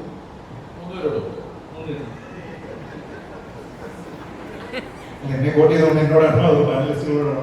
രാഷ്ട്രീയം, മതം ഇതൊക്കെ സ്വാധീനിക്കുന്നുണ്ടോ എന്ന് ചോദിച്ചാൽ എല്ലാവർക്കും ഇല്ലെങ്കിലും ഈ സിനിമ ഉണ്ടാക്കുന്ന മനുഷ്യരുണ്ടല്ലോ, സിനിമ ഉണ്ടാക്കുന്ന ആളുകൾ, അവർ ജനിച്ചു വളർന്ന കണ്ടു വളർന്ന ചുറ്റുപാടുകൾ അറിയാതെ സ്വാധീനിക്കുന്നു. ബോധപൂർവ്വം ചെയ്തുകൊണ്ടെന്നുള്ള നിർബന്ധമില്ല. ഞാൻ പഞ്ചവരത്തത്വം എന്നുള്ള സിനിമ എഴുതി കഴിഞ്ഞിട്ട് ലൊക്കേഷൻ കാണാൻ പോയി. കേരളം മുഴുവൻ കാണാൻ പോയി. എവിടെയും അങ്ങനെ ഒരു ലൊക്കേഷനിൽ എനിക്ക് ഇടതുവശത്ത് ഒരു 2 നില വീട് വേണം, വലതുവശത്ത് 1 നിലയുള്ള വീടുകൾ വേണം, നടുക്കായിട്ട് ചെറിയ ഒരു വീട് വേണം എന്നൊക്കെ പറഞ്ഞ് എവിടെയും കിട്ടുന്നില്ല. അപ്പൊ ഇങ്ങനെ കുറേയൊക്കെ നോക്കി തൊടുപുഴ ലൊക്കേഷൻ കണ്ടിട്ട് ഞാൻ തിരിച്ചു വരുമ്പോൾ അതിന്റെ നിർമ്മാതാവ് മണിപ്പൂരാഴ്ച ഞാനിവിടെ എന്റെ വീട്ടിൽ ചായ കുടിച്ചിട്ട് പോകുന്നു. എന്റെ വീട്ടിൽ കയറി പുള്ളിക്ക് ഒരു ഫോൺ വന്ന് പുള്ളി മുറ്റത്തേക്ക് ഇറങ്ങിയിട്ട് ചുറ്റും നോക്കിയിട്ട് വന്ന് പറഞ്ഞു, ഇതല്ലേടാ നീ നോക്കുന്ന സ്ഥലം എന്ന് പറഞ്ഞു. നോക്കുമ്പോൾ അപ്പുറത്തൊരു വീടുകൊണ്ട് നടുവ് സ്ഥലമുണ്ട്, എന്റെ വീടുമുണ്ട്. പിന്നെ ഞാൻ നോക്കിയപ്പോ ഞാൻ സ്കൂൾ എന്ന് പറഞ്ഞ് എഴുതി വെച്ചിട്ട് സീനുകൾ എഴുതിയിട്ടുണ്ടെങ്കിൽ പയ്യൻ ഇതിലേ വരുമ്പോൾ ഇയാൾ അതിലേ പോയി എന്നൊക്കെ പറയുന്നത് ഞാൻ പഠിച്ച സ്കൂളാണ്. MLA യുടെ ഓഫീസ്, എന്റെ നാട്ടിലെ MLA യുടെ ഓഫീസ്, അങ്ങനെ ആകുമ്പോൾ എന്റെ നാട്ടിൽ ഷൂട്ട് ചെയ്തു. ഇത് ഞാൻ അറിഞ്ഞുകൊണ്ട് ചെയ്ത കാര്യമില്ല. എഴുതിയ മിക്ക സാധനവും ഞാൻ കണ്ട, എന്നെ സ്വാധീനിച്ച, എനിക്ക് പരിചയമുള്ള ചില പ്രദേശങ്ങളായിരിക്കും. അപ്പം ചെറുപ്പം തൊട്ട് ഇങ്ങനെ കണ്ടും കേട്ടും വളർന്ന കാര്യങ്ങൾ ഒരാൾ ഉണ്ടാക്കിയ സിനിമയിൽ അറിയാതെ വരാം. അതിനുശേഷം ഇയാൾക്ക് ചില രാഷ്ട്രീയ അനുഭവങ്ങളോ മതത്തോടുള്ള അനുഭവങ്ങളോ ഒക്കെ ഉണ്ടെങ്കിൽ അത് അറിഞ്ഞുകൊണ്ടും വരാം. പ്രൊപ്പഗൻഡ സിനിമകൾ എന്ന ആരോപണം വന്നാൽ എന്ത് ചെയ്യും എന്ന് നമ്മൾ ചോദിക്കുമ്പോഴും പ്രൊപ്പഗൻഡ സിനിമകൾ വരുന്നുണ്ട്. പൂർണ്ണമായും പ്രൊപ്പഗൻഡ ഇല്ലാത്ത സിനിമകളായിരുന്നു എല്ലാ സിനിമകളെയും ആലോചിച്ചില്ലാതാക്കിയെന്ന് വിചാരിക്കണ്ട. ഇടതുപക്ഷ അനുഭവമുള്ളത്, വലതുപക്ഷ അനുഭവമുള്ളത്, തിരിച്ചു പറയുന്നത്, മറിച്ച് ഇങ്ങനെയുള്ള സിനിമകൾ ഉറപ്പായിട്ടും വരുന്നുണ്ടാവും. അതുകൊണ്ട് തന്നെ എല്ലാവർക്കും അഭിപ്രായ സ്വാതന്ത്ര്യം ഉണ്ടല്ലോ, വരാനുള്ള സാധ്യതകളൊക്കെ ഉണ്ട്. അതാണ് എനിക്ക് ഇതിനെ കുറിച്ച് പറയാനുള്ളത്. അല്ല, ഈ രാഷ്ട്രീയം സംസാരിക്കുമ്പോൾ തീർച്ചയായിട്ടും ഒരു വിഭാഗത്തിന് അത് ഇഷ്ടപ്പെടുകയും മറുവിഭാഗം അതിനെ എതിർക്കുകയും ചെയ്യും. അത് സിനിമയെന്നല്ല ഏതൊരു കലയിലും അത് വരാറുണ്ട്. അങ്ങനെ കണ്ടാൽ മതി ഈ സിനിമകളൊക്കെ. അത് ഒരു സൃഷ്ടാവിന്റെ, ഇപ്പൊ രമേശിന്റെ പറഞ്ഞ പോലെ തന്നെ ഒരാള് കണ്ടു വളർന്നു വന്ന സാഹചര്യത്തിൽ നിന്നും അയാൾ ഇൻസ്പയറായി എഴുതുന്നതായിരിക്കും ഒരു കഥ. അപ്പോൾ മേ ബി ഈ പറയുന്ന കേരള സ്റ്റോറീസ് ആയാലും കാശ്മീരി ഫയൽസ് ആയാലും അത് എഴുതിയിരിക്കുന്ന ഒരാളായിരിക്കും, അത് ചെയ്തിരിക്കുന്ന ആൾക്ക് അവരുടെ ചുറ്റുപാട് അവർ കണ്ടു വളർന്ന അവരുടെ അവരുടെ പോയിന്റ് ഓഫ് വ്യൂ എഴുതുവാണ്. അത് ചിലപ്പോൾ എനിക്ക് തെറ്റാവാം, താങ്കൾക്ക് തെറ്റാവാം, രമേശിന് തെറ്റാവാം. അപ്പൊ നമ്മളതിനെ എതിർക്കും. ഇതിവിടെ നടന്നുകൊണ്ടിരിക്കുന്ന കാര്യമാണ്. എന്ന് വെച്ചാൽ ഇത് പ്രൊപ്പഗൻഡ എന്നൊരു വാക്ക് ഒരു കേട്ടാൽ വലിയൊരു സംഭവം പോകുമ്പോൾ തോന്നുമെങ്കിലും ഇതിനൊക്കെ സംഭവിച്ചുകൊണ്ടിരിക്കുന്നതാണ്. ഈ വാക്യം കുറെ കേട്ടിട്ടുള്ളതാണ്. പക്ഷെ അതിനൊക്കെ ഒന്ന് ഉത്തരം ഞങ്ങൾ പറഞ്ഞത് തിയേറ്റർ സിനിമ വന്ന് കണ്ടിട്ട് പറയുന്നു പറഞ്ഞു. കാരണം വേറൊന്നുമല്ല, അങ്ങനത്തെ ഒരു പ്രൊപ്പഗൻഡയൊന്നും അതിലില്ലായിരുന്നു. ഇപ്പൊ തുടക്കത്തിൽ രമേശനം പറഞ്ഞത് ഇപ്പൊ ഉണ്ണിമൂന്നിന് അഭിനയിച്ചുകൊണ്ടാണ് അന്ന് മാളികപ്പുറത്ത് പ്രൊപ്പഗൻഡ ആണോ എന്ന ചോദ്യം വന്നത്. അത് ആദ്യം ചെയ്യാതിരുന്ന പൃഥ്വിരാജായിരുന്നു. പൃഥ്വിരാജ പടത്തിൽ അഭിനയിച്ചിട്ടുണ്ടെങ്കിൽ ഈ വാക്ക് അവിടെ വരില്ലായിരുന്നു. അപ്പൊ ചില വ്യക്തികൾ അല്ലെങ്കിൽ ചില പെർട്ടിക്കുലർ, ഇപ്പൊ കാശ്മീരി ഫയൽസ് തന്നെ, ആ കാശ്മീരി ഫയൽസിന്റെ പേര് തന്നെ നമ്മൾ കേൾക്കുമ്പോഴത്തേക്ക് ഇതൊരു പ്രൊപ്പഗൻഡ ആണോ എന്നൊരു ചോദ്യം വരും. അപ്പൊ അത് നമ്മുടെ കാഴ്ചപ്പാടിന്റെ കൂടെ കുഴപ്പമുണ്ട്. അപ്പം ആ കാഴ്ചപ്പാട് മാറ്റി സമൂഹം ഇതിന്റെ സിനിമയോട് മാത്രം കാണാൻ നിന്നാൽ ഒരു പക്ഷേ സിനിമകളുടെ അത് ബാധിക്കാതെ പോകും. പക്ഷെ രമേശേട്ടൻ പറഞ്ഞു, രമേശേട്ടൻ ഷൂട്ട് ചെയ്യാൻ വേണ്ടി ലൊക്കേഷൻ അന്വേഷിച്ചു ലാസ്റ്റ് സ്വന്തം നാട്ടിൽ തന്നെ ഷൂട്ട് ചെയ്യാൻ. ഇത് തന്നെയാണ് എനിക്ക് സംഭവിച്ചത്. ഞാൻ മാളികപ്പുറത്തിന്റെ കഥയൊക്കെ എഴുതിയിട്ട് ശബരിമല ഏരിയ മാറ്റി വെച്ചാൽ ബാക്കി സീൻ ഷൂട്ട് ചെയ്യാൻ പല സ്ഥലത്തും ലൊക്കേഷൻ നോക്കിയാണ്. അവസാനം വിഷ്ണു ശശീന്ദ്രൻ എൻ്റെ കൂടെ ഞാൻ പഠിച്ച സ്കൂളിൽ ഫംഗ്ഷൻ നമ്മുടെ അവൻ ചോദിക്കുന്നത്, ചേട്ടാ ഇതല്ലേ നിങ്ങൾ എഴുതി വെച്ച സാധനം? ഞാൻ വളർന്ന വീട്, ഞാൻ എൻ്റെ കുടുംബക്ഷേത്രം ഇതൊക്കെ തന്നെയാണ് സിനിമയിൽ ഉപയോഗിച്ചിരിക്കുന്നത് പല സ്ഥലങ്ങളും. അപ്പൊ അത് സ്വാധീനിച്ചുകൊണ്ടാണ് എൻ്റെ എഴുത്തില്. ഇതുപോലെയാണ് ഈ പറയുന്ന കാശ്മീരി വേർഡ്സും കേരള സ്റ്റോറീസും ഒക്കെ അത് ചെയ്ത ക്രിയേറ്റീവ് പീപ്പിൾസിന്റെ സ്വാധീനത്തിലാണ് നടന്നിരിക്കുന്നത്. അത് പ്രൊപ്പഗണ്ട ആണെന്ന് വെച്ചാൽ ആവാതിരിക്കാം. ഹലോ, നമസ്കാരം. എൻ്റെ പേര് സച്ചിൻ, കോഴിക്കോട് പഴയ സ്വദേശിയാണ്. നിങ്ങൾ മൂന്നാൾ ഉൾപ്പെടുന്ന ഒരു സമൂഹത്തിൻ്റെതായിട്ടാണ് അഭിപ്രായം ചോദിക്കുന്നതാണ്. അതായത് നമ്മളിപ്പോൾ കാണുന്ന സമൂഹത്തിൽ വർഗീയതയാണ് കൂടുതൽ. എന്ത് പറഞ്ഞാൽ സമൂഹത്തിൽ വർഗീയത കൂടുതലായിട്ട് കാണുന്നത്. അപ്പോൾ നമ്മൾ പണ്ട് പറയാറുണ്ട്, നമ്മൾ വിദ്യാഭ്യാസം കുറഞ്ഞ ആളുകളിലാണ് വർഗീയത കൂടാറുള്ളത്. പക്ഷെ ഈ ഒരു കാലത്ത് വിദ്യാസമ്പന്നന്മാർ പോലും വർഗീയതയുടെ കീഴിലാണ് പോകുന്നത്. അപ്പോൾ നിങ്ങൾ മൂന്നാളെ കുറിച്ച് അഭിപ്രായം ചെയ്യുന്നതാണ്. നമ്മൾ ഈ വർഗീയത തടയാൻ വേണ്ടി നിങ്ങൾക്ക് എന്തെങ്കിലും ഒരു അഭിപ്രായം പറയാൻ അല്ലെങ്കിൽ കുറയ്ക്കാൻ സംഭവം നിങ്ങൾ ചെയ്തു തരാൻ പറ്റുമോ? ഞാൻ പറയാം. ഈ വർഗീയത പൊതുവെ മതവുമായി ബന്ധപ്പെട്ട് പറയുന്നൊരു വാക്കാണ്. പക്ഷെ ശരിക്കും വർഗീയത എന്നുള്ള വാക്കിന് മതവുമായിട്ട് മാത്രമല്ല ബന്ധം. ഏതെങ്കിലും ഒരു വർഗം, അത് ഏത് തരത്തിലായാലും ആ വർഗം ഞങ്ങളാണ് ഏറ്റവും നല്ലതെന്ന്, ഞങ്ങളാണ് സൂപ്പറെന്നും ബാക്കിയെല്ലാം ഇല്ലായ്മ ചെയ്യപ്പെട്ടതെന്നൊക്കെ വിചാരിക്കുന്ന പ്രോസസ്സിന്റെ പേരാണ് വർഗീയത എന്ന് പറയുന്നത്. രാഷ്ട്രീയത്തിൽ അങ്ങോട്ടും ഇങ്ങോട്ടുള്ള ശത്രുതയും ശരിക്കും വർഗീയതയാണ്. കമ്മ്യൂണിസ്റ്റുകാരും കോൺഗ്രസ്സുകാരും തമ്മിലുള്ള പ്രശ്നത്തിൽ ആശയപരമായി ഞാൻ വേറെ ആശയത്തിൽ വിശ്വസിക്കുന്നു, നിങ്ങൾ വേറെ ആശയത്തിൽ വിശ്വസിക്കുന്നു, നമ്മൾ ആശയപരമായി പറയും എന്റെ വർഗത്തിനെ ഞാൻ സ്നേഹിക്കുന്നു, നിങ്ങളുടെ വർഗത്തെ നിങ്ങൾ സ്നേഹിക്കുന്നു എന്നുള്ള പറയുന്നതാണ്. അപ്പം വിദ്യാഭ്യാസത്തിന് ഇതുമായി ഡയറക്റ്റ്ലി ഒരു ബന്ധവുമില്ല. ഞാൻ ജനിക്കുന്നതിന് മുമ്പ് വയറ്റിൽ കിടക്കുമ്പോൾ തുടങ്ങിയതാണ് മതം എന്ന് പറയുന്നത്. അതെന്നെ അങ്ങനെ സ്വാധീനിച്ചിട്ടാണ് വന്നത്. പിന്നെ 5 വയസ്സായപ്പോഴാണ് സ്കൂളിൽ ചേർന്നത്, 15 വയസ്സായപ്പോഴാണ് രാഷ്ട്രീയത്തിൽ എനിക്ക് അനുഭവം വരുന്നത്. അപ്പോ ഇതിനെ ചില നാസ്തികരൊക്കെ പറയുന്ന പോലെ നമുക്ക് വേണം നേർപ്പിച്ച് ഉപയോഗിക്കാം, വേണ്ട സ്ഥലങ്ങളിൽ മാത്രം എടുക്കാം. ഇപ്പൊ നമ്മളിപ്പോ എല്ലായിടത്തും വർഗീയതയാണെന്ന് പറയുന്നത് നമുക്ക് തോന്നുന്നതാണ്. ആ ലെവലിൽ എല്ലായിടത്തും ഇല്ല. നമ്മുടെ വിവാഹം കഴിക്കുമ്പോൾ, പിള്ളേരുടെ ചടങ്ങ് നടത്തുമ്പോൾ, മരണാനന്തര ചടങ്ങുകൾ നടത്തുമ്പോൾ, അങ്ങനെ കുറച്ച് സ്ഥലങ്ങളിലൊക്കെ മാറ്റി നിർത്തിയാൽ ഈ ഓഡിറ്റോറിയത്തിൽ നിങ്ങൾ എല്ലാ ജാതിക്കാരും വന്നിട്ടാകും. നമ്മൾ സിനിമയ്ക്ക് മുമ്പിലുണ്ടാവും, ബസ്സിലുണ്ട്, ട്രെയിനിലുണ്ട്, റോട്ടിലുണ്ട്, എല്ലായിടത്തും ആൾക്കാർ സ്വസ്ഥമായിട്ട് സമാനമായിട്ടൊക്കെ ജീവിക്കുന്നുണ്ട്. 2-3% ആളുകൾ അതിനെക്കുറിച്ച് ചിന്തിക്കുന്നുണ്ട്, പറയുന്നുണ്ട്. അവരുടെ പേരിൽ ബാക്കി 97% ആൾക്കാർ ടെൻഷൻ അടിച്ചുകൊണ്ടിരിക്കുകയാണ്. പിന്നെ സോഷ്യൽ മീഡിയയിൽ ഇത് കുറച്ച് കൂടുതലാണ്. സോഷ്യൽ മീഡിയയിൽ നിങ്ങൾ ആ വിചാരത്തിന് നിങ്ങളെ പിടിക്കൂല. സീബ്ര എഫക്ട് എന്ന് പറയുന്ന ഒരു എഫക്ട് ഉണ്ട്. നമ്മൾ ഒരു ഉദാഹരണം പറയാം. ഇപ്പൊ നമ്മൾ എന്തുകൊണ്ടാണ് പൊതുവെ എല്ലാവരും ഒരുപോലത്തേക്ക് ഡ്രസ്സിട്ടുകൊണ്ട് കിടക്കുന്നത്? നിങ്ങൾക്ക് വേണമെങ്കിൽ നല്ല ഓറഞ്ച് ഷർട്ട്, ഇവിടെ ഒരു പൂവുള്ളതും ഇങ്ങനെ ഒരു തൊപ്പിയും വെച്ചുകൊണ്ട് വരാത്തത് എന്തുകൊണ്ടാണ്? അങ്ങനെ വന്നാൽ നിങ്ങൾ പെട്ടെന്ന് പിടിക്കപ്പെടും. ഒരു കല്യാണ വീട്ടിൽ ലളിതമായിട്ട് നമ്മൾ ഐസ്ക്രീം എടുക്കുക, ബൊഫയാണ്, 1 തവണ എടുത്തു, 2 തവണ എടുത്തു, ആരും കാണുന്നില്ല. പക്ഷെ ഒരു ഓറഞ്ച് തൊപ്പിയിട്ടോണ്ട് പോയാൽ ഈ 2ാമത് വിളക്കുന്നതിന് മനസ്സിലാവും ഇവരൊന്ന് വന്നതാണെന്ന് തിരിച്ചറിയും. അപ്പൊ പരമാവധി നമ്മൾ സുരക്ഷിതരാവാൻ നമ്മൾ ആൾക്കാരുടെ ഇടയിൽ കൊടുക്കാനായിട്ട് ശ്രദ്ധിക്കും. പെട്ടെന്ന് നമ്മൾ പിടിക്കപ്പെട്ടത് എന്ന് വിചാരിക്കും. അതുകൊണ്ടാണ് തിയേറ്ററിൽ ലൈറ്റ് ഓഫ് ആകുമ്പോൾ കൂടുന്നത്. കറണ്ട് പോകുമ്പോൾ പെട്ടെന്ന് പിടിക്കുകയില്ല, ലൈറ്റ് ഓൺ ആകുമ്പോൾ എല്ലാവരും ഉണ്ടായിരിക്കും. അപ്പോ ഇപ്പൊ കാണുന്ന വർഗീയത അത്തരത്തിലുള്ള വർഗീയത. സോഷ്യൽ മീഡിയയിൽ തലയില്ലാത്ത, ആളില്ലാത്ത, പുറത്തില്ലാത്ത ആളുകൾ വന്നെന്ന് പറഞ്ഞ് കമന്റ് ബോക്സിൽ കിട്ടും തള്ളി നിരക്കുകയാണ്. അത്രയും പുറത്തില്ല, നമ്മൾ ടെൻഷൻ അടിക്കുന്ന അത്രയില്ല. അതുകൊണ്ടാണ് നമ്മളെല്ലാം ഒന്നിച്ചു വിടിയിരിക്കുന്നത്. അത്രയില്ല. ഇത് വന്ന് വർഗീയത നിറഞ്ഞിരിക്കുന്നു അങ്ങനെയൊന്നുമില്ല. ഉണ്ട് എല്ലാവർക്കും. അത് അവരവരുടെ ആവശ്യത്തിന് ആൾക്കാരുടെ അടുത്ത് ഉപയോഗിക്കും. ഇപ്പോൾ ആവശ്യം വരുന്ന സന്ദർഭങ്ങളിൽ കുടുംബത്തിൽ ചടങ്ങിടക്ക് ഉപയോഗിക്കുക. അല്ലാത്തടത്തൊക്കെ ഇതൊക്കെ നോക്കി ആര് ജീവിക്കുന്നുണ്ടോ? കല്യാണം കഴിക്കുമ്പോൾ നോക്കുമായിരിക്കും എല്ലാത്തും. അല്ലാതെ അത്രയ്ക്ക് ഇല്ല എന്ന് വിശ്വസിക്കുന്ന ആളാണ് ഞാൻ. അപ്പൊ നിങ്ങൾ പറഞ്ഞ പോലെ എല്ലായിടത്തും കൂടിയിരിക്കുന്നു. ഇതിനെതിരെ എന്തെങ്കിലും ചെയ്യാൻ പറ്റുമെന്ന് ചോദിച്ചാൽ ഇത് ലൈറ്ററായിട്ട് ഉപയോഗിച്ച് ശീലിപ്പിക്കുക, പ്രകോപിപ്പിക്കാതിരിക്കുക. ഇതുള്ളവന് വെറുതെ അതിന്റെ ഓപ്പോസിറ്റ് പറഞ്ഞ് പ്രകോപിപ്പിക്കണം. അവന്ന് വിശ്വസിച്ചോണ്ട് പോട്ടെ, എന്തെങ്കിലും ആട്ടെ എന്ന് വിചാരിക്കാനേ പറ്റുള്ളൂ. നിങ്ങൾ പറയും, നിങ്ങളല്ലേ ഞങ്ങളുടെ കൂട്ടത്തിൽ ഇതിൽ ഏറ്റവും കൂടുതൽ എന്നുള്ള അഡ്രസ് കിട്ടുന്ന ആളെന്നാ ഞാൻ പറഞ്ഞത്. ഞാൻ പറയാം, ഈ സോഷ്യൽ മീഡിയ ആണ് ഇത് പറയുന്നതിന്റെ ഏറ്റവും വലിയ ഉദാഹരണം പറയാം. ഈ പ്രോഗ്രാമിന്റെ പോസ്റ്റർ ഇതിന്റെ സംഘാടകർ അയച്ചു തന്നിരുന്നു. അതില് അവസാന സെക്ഷൻ ഞാൻ രമേശ് ചേട്ടന്, ശ്രീധരേട്ടൻ, ഞങ്ങളുടെ 3 പേരുടെ പേര് വെച്ചുള്ള ഒരു പോസ്റ്റർ ഇൻസ്റ്റയിലിട്ട് എനിക്ക് വളരെ നല്ല ലൗച്ചിങ്ങോ കമന്റ്സ് ഒക്കെ വന്ന കൂട്ടത്തിൽ ഞാൻ കാണുന്ന ഒരു കമന്റ്, ജാതിപ്പേരുള്ളവന്മാരുടെ യോഗമാണല്ലേ. അപ്പോഴാണ് ഞാൻ പെട്ടെന്ന് നോക്കുമ്പോൾ ശ്രീജിത്ത് പണിക്കരെ, രമേശ് പിഷാടി, അഭിലാഷ് പിള്ള.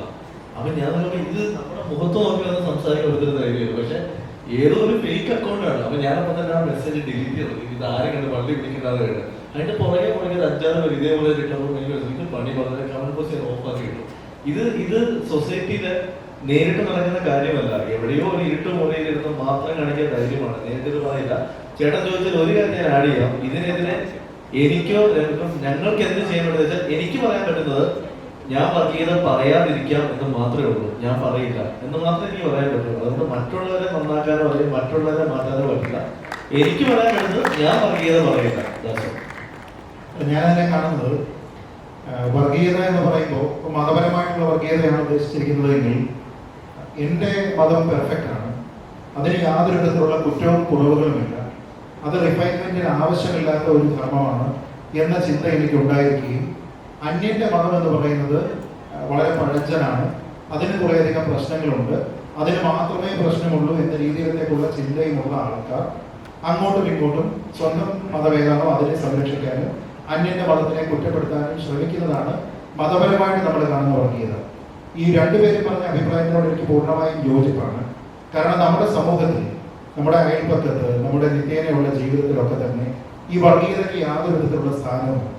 ഒരുപക്ഷെ ഒരു പൊളിറ്റിക്കൽ കോൺസെപ്റ്റ് ഉണ്ടാകുന്ന സമയത്ത്, രാഷ്ട്രീയമായിട്ടുള്ള ഒരു വിഷയം വരുന്ന സമയത്ത്, അതിൽ 2 മതങ്ങളുടെയോ 2-ലധികം മതങ്ങളുടെയോ ഇൻവോൾവ്മെന്റ് ഉണ്ടാകുന്ന സമയത്ത് പലപ്പോഴും ഒരു അഭിപ്രായ പ്രകടനത്തിന്റെ ഭാഗമായി നേരത്തെ പറഞ്ഞതുപോലെ മുഖമില്ലാതെ പ്രതികരിക്കുന്ന, അതിനുള്ള സ്വാതന്ത്ര്യമുള്ള, അനോണിമിറ്റി ഗ്യാരണ്ടി ചെയ്യുന്ന സോഷ്യൽ മീഡിയ പ്ലാറ്റ്ഫോമുകളിലാണ് ആൾക്കാർ ഇത് പറയുന്നത്.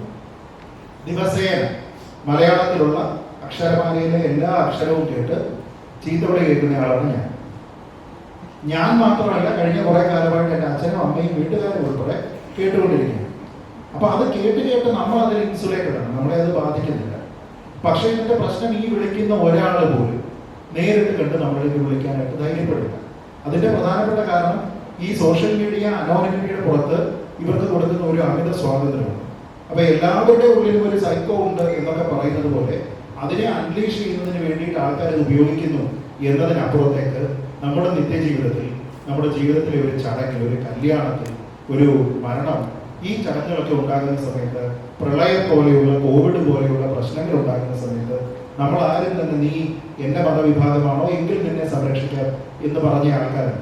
അപ്പോൾ ഒരു ആപത്തുണ്ടാകുമ്പോൾ, ഇടപെടേണ്ടുന്ന സമയം ഉണ്ടാകുമ്പോൾ പൂർണ്ണമായിട്ടും ഈ ജാതിക്കും മതത്തിനും വർഗത്തിനും ലിംഗത്തിനും ഒക്കെ അപ്പുറം ചിന്തിക്കുന്ന നമ്മളെല്ലാവരും ഇത്തരത്തിലുള്ള ചില സൗകര്യമുള്ള ചില പ്ലാറ്റ്ഫോമുകളിൽ, ചില ഒളിക്കാൻ പറ്റുന്ന സ്ഥലങ്ങളിലൊക്കെ ഇരുന്നിട്ട് ഇത് അങ്ങോട്ടും ഇങ്ങോട്ടും പറയുക. ചെയ്യേണ്ടുന്ന യഥാർത്ഥ കാര്യം എന്ന് വെച്ചാൽ മതത്തിനെ പറയുന്നത് അങ്ങനെയാണോ? അല്ല, എല്ലാം വിമർശന വിധേയമാണ്. അവിടെ ചെയ്യേണ്ടുന്ന ഒരു കാര്യം, ഞാൻ മറ്റൊരു മതത്തിലുള്ള ഒരു കാര്യത്തിനെ വിമർശിക്കുന്നുണ്ടെങ്കിൽ അത് ഫാക്ട് ബേസ്ഡ് ആയിരിക്കും. അങ്ങനെ ചെയ്യുന്ന നിരവധി ആൾക്കാരുണ്ട്. ഞാനൊരു മതവിശ്വാസിയാണെങ്കിൽ എന്റെ മതവുമായി ബന്ധപ്പെട്ട അത്തരത്തിലുള്ള ആരോപണം ഉണ്ടാകുന്നുവെങ്കിൽ അത് ഫാക്ട് ബേസ്ഡ് ആണെങ്കിൽ അക്നോളജ് ചെയ്യാനുള്ള ഒരു വില്ലിങ്നെസ് ഞാനും കാണിക്കണം. അതില്ലാതെ എന്റേത് മാത്രമാണ് സുപ്രീം, മറ്റുള്ളതെല്ലാം ഇൻഫീരിയർ ആണ് എന്നുള്ള ചിന്തയുണ്ടെങ്കിൽ നിങ്ങളൊരു തികഞ്ഞ വർഗീയവാദിയാണ്. ഒരു ആഡോണോട് ഒരു വാക്ക് അതിന് എനിക്ക് ഇഷ്ടപ്പെട്ടതാണ്, അനോണിമിറ്റി ഗ്യാരണ്ടി ചെയ്യുന്ന എന്ന് പറഞ്ഞത്. അത് സാമൂഹ്യ മാധ്യമത്തെക്കാൾ കൂടുതൽ ഗ്യാരണ്ടി ചെയ്യുന്ന സ്ഥലമാണ് വോട്ട് ചെയ്യുന്ന സ്ഥലം. അതിനകത്ത് നിന്ന് ഒതുക്കത്തിൽ കുത്തിയാൽ മതി, ആരും കാണില്ല നമ്മൾ വോട്ട് ചെയ്യുന്നത്, ആർക്കാ ചെയ്തത്. അതുകൊണ്ട് ഇലക്ഷന് സ്ഥാനാർത്ഥിയെ നിൽക്കുമ്പോൾ മതഭൂരിപക്ഷം നോക്കിയിട്ട് സ്ഥാനാർത്ഥികളെ എല്ലാ പാർട്ടിക്കാരും വിടും. മുസ്ലിം ഭൂരിപക്ഷം ഉള്ളിടത്ത് മുസ്ലിം സ്ഥാനാർത്ഥി, ഈഴവ ഭൂരിപക്ഷം ഉള്ളിടത്ത് ഈഴവ സ്ഥാനാർത്ഥി.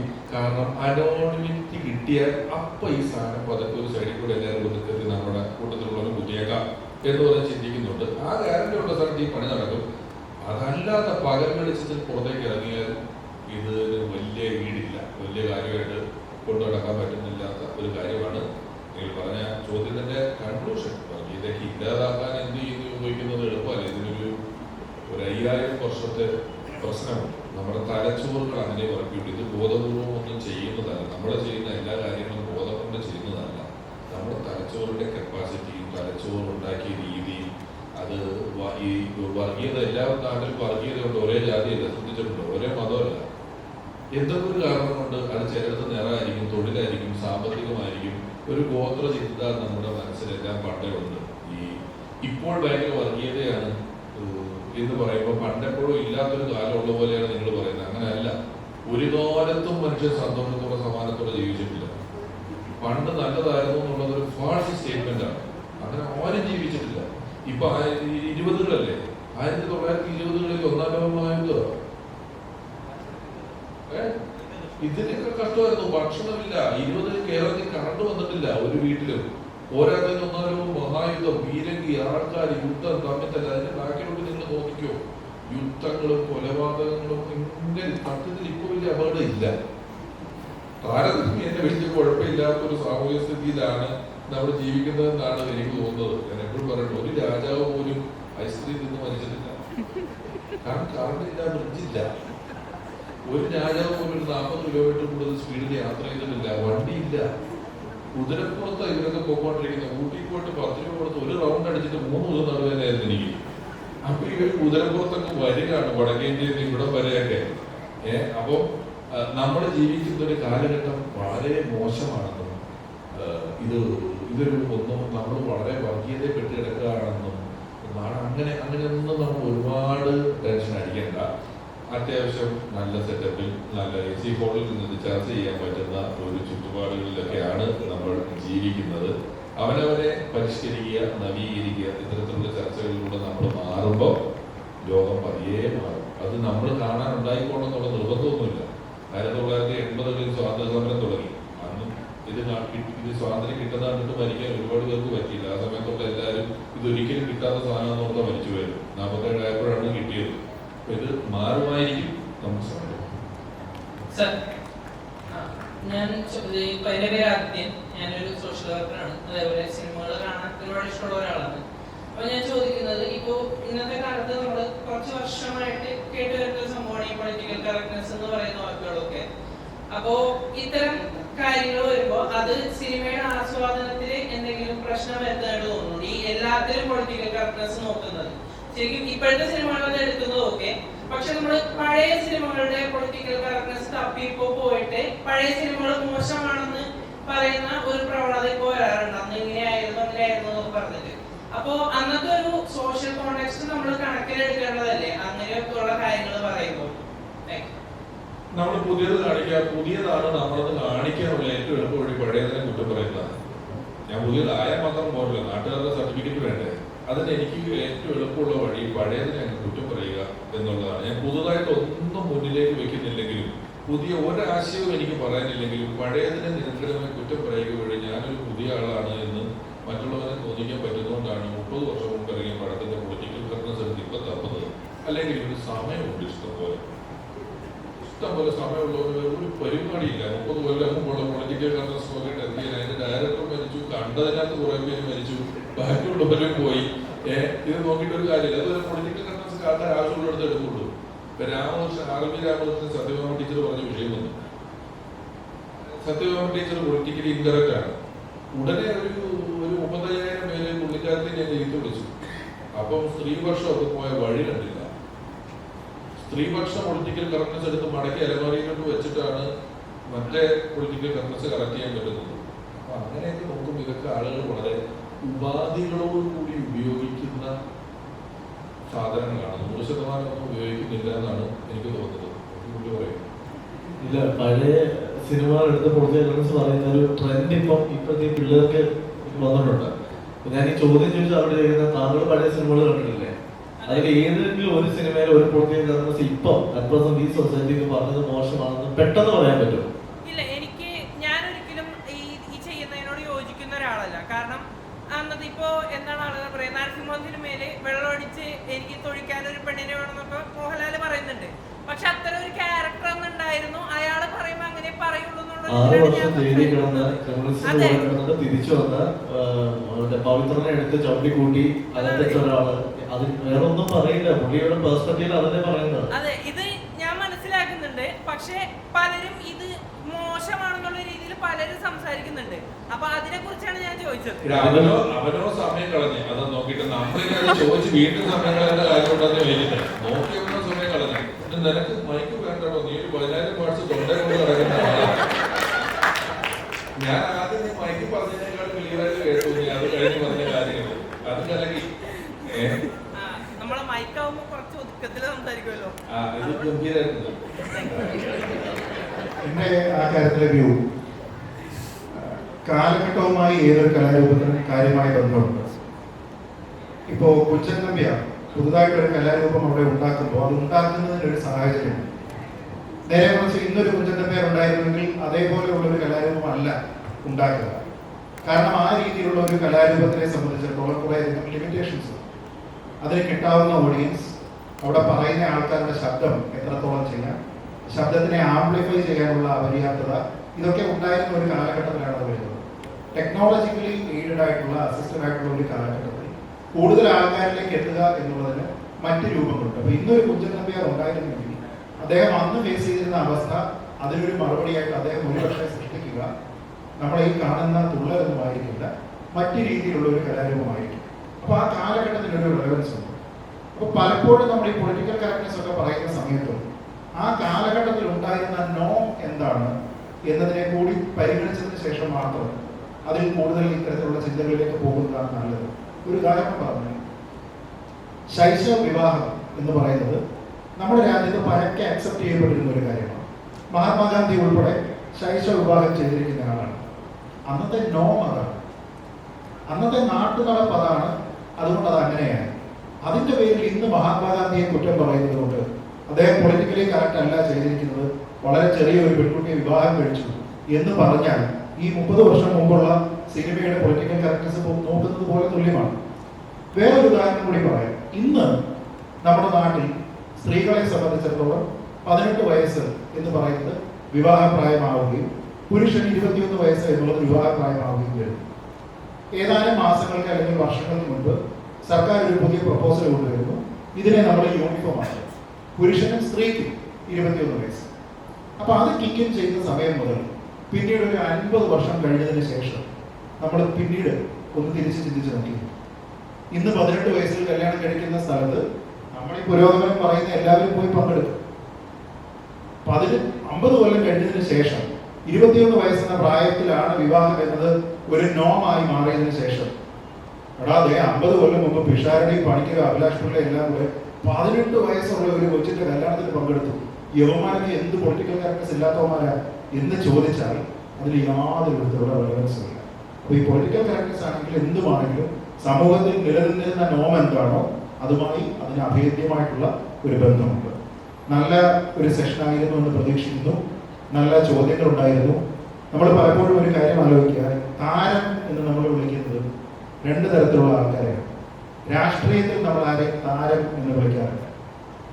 താരം എന്ന് നമ്മൾ വിളിക്കുന്നത് ഈ സിൽവർ സ്ക്രീനിൽ നമ്മളെ ഭ്രമിപ്പിക്കുന്ന, നമ്മളെ ആകർഷിക്കുന്ന ചലച്ചിത്ര പ്രവർത്തകരെ, ചലച്ചിത്ര താരം, സിനിമാ താരം. അതേപോലെ ഇന്നലെ നമ്മൾ വേൾഡ് കപ്പ് ജയിച്ചു. സ്പോർട്സ് മേഖലയിലുള്ള ആൾക്കാരെയും കായിക താരം എന്ന് നമ്മൾ വിളിക്കുക. അപ്പൊ ഇത്തരത്തിലുള്ള ആൾക്കാരെ സംബന്ധിച്ചിടത്തോളം ഏത് കാലഘട്ടത്തിലാണെങ്കിലും സമൂഹത്തിനെ സ്വാധീനിക്കാനായിട്ടുള്ള ഇൻഹെറന്റ് ആയിട്ടുള്ള ഒരു എബിലിറ്റി അവരിങ്ങനെ ക്യാരി ഫോർവേഡ് ചെയ്യുന്നത്. സ്വന്തം രാജ്യത്ത് നടന്നിരുന്ന സിവിൽ വാർ ഇല്ലാതെയാക്കാൻ വേണ്ടി ഐവറി കോസ്റ്റിന്റെ ഫുട്ബോളറായിരുന്ന പഴയ ചെൽസി പ്ലെയർ ഡിഡിയർ ഡ്രോഗ്ബ ശ്രമിച്ചു വിജയിച്ചിട്ടുണ്ട്. രാജ്യത്ത് വലിയ ആഭ്യന്തര കലാപം നടക്കുന്നു. ആ കലാപം നടന്നുകൊണ്ടിരിക്കുന്ന സമയത്ത് സൗത്തും നോർത്തും വെസ്റ്റും ഈസ്റ്റും എല്ലാം തമ്മിൽ വലിയ കലാപം. ആ കലാപം നടക്കുന്ന സമയത്ത് ലോകകപ്പിലേക്ക് 2006 ലോകകപ്പിൽ ഐവറി കോസ്റ്റിന് അവസാന ക്വാളിഫിക്കേഷന് വേണ്ടിയിട്ടുള്ള മത്സരം കളിക്കുകയാണ്. എൻ്റെ ഓർമ്മ സുഡാനാണ് അവരുടെ എതിരാളി. ഒരു ഡ്രോ കിട്ടിയാൽ അവർ ക്വാളിഫൈഡ് ആണ്. അതേ സമയത്ത് തന്നെ എനിക്കത് കാമറൂണും ഈജിപ്തും തമ്മിൽ ഒരു ലാസ്റ്റ് റൗണ്ട് മത്സരം കൂടി നടക്കുന്നു. ആ മത്സരത്തിൽ കാമറൂൺ ജയിക്കാതിരുന്നാൽ ഒരു സമനില കിട്ടി ഐവറി കോസ്റ്റിന് ക്വാളിഫൈ ചെയ്യാം. അപ്പോൾ ആ സമയത്ത് ഐവറി കോസ്റ്റ് മാനേജ് ചെയ്തു അവരുടെ കാര്യം. പക്ഷേ കാമറൂണും ഈജിപ്തും തമ്മിലുള്ള മത്സരത്തിൽ ഈജിപ്ത് മുന്നിൽ നിൽക്കുകയാണ്. കളിയുടെ അവസാന നിമിഷമായി, രണ്ടും ഒരേ സമയത്ത് നടത്തുന്ന മത്സരമാണ്, അഡ്ജസ്റ്റ്മെന്റ് ഉണ്ടാകാതിരിക്കുക. പക്ഷേ ഇഞ്ചുറി ടൈമും കാര്യങ്ങളും ഒക്കെ ചേർക്കുന്നത് കൊണ്ട് ചില മത്സരങ്ങൾ ഏതാനും മിനിറ്റുകൾക്ക് മുമ്പ് അവസാനിക്കും. അപ്പോൾ ആ സമയത്ത് ഐവറി കോസ്റ്റിന്റെ മത്സരം അവസാനിക്കുന്നു, മറ്റേ മത്സരം തീരാൻ പോകുന്നതേ ഉള്ളൂ. ആ സമയത്ത് അവസാന മിനിറ്റിൽ ഈജിപ്തിന് ഒരു പെനാൽറ്റി കിട്ടും.